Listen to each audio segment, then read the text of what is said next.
Josh Scheinblum saw firsthand today the effects this cold weather can have. He joins us live right now from New Haven with more. Josh.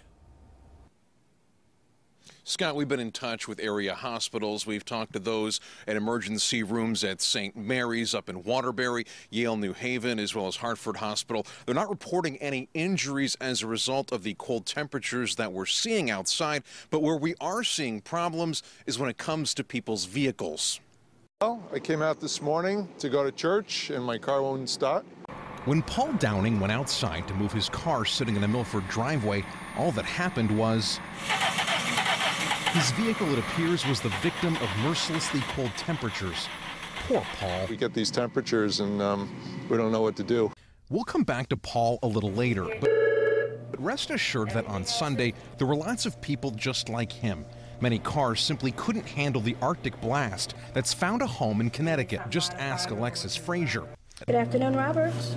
Who works as a dispatcher at Roberts Service Center. Can you go to 1212 Boston Post Road? That's another jump start.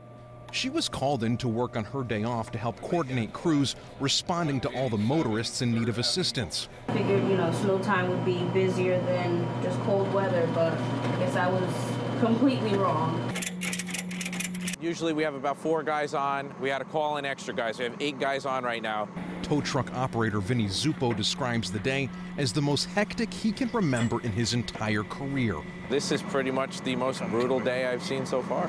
He says on a typical Sunday, they might get 20 calls. This time around, there were more than 100. Most problems were related to dead batteries. There's water in the batteries, part of the battery cell with the acid in the battery. And what happens is the water freezes in the battery and it doesn't want to create electricity.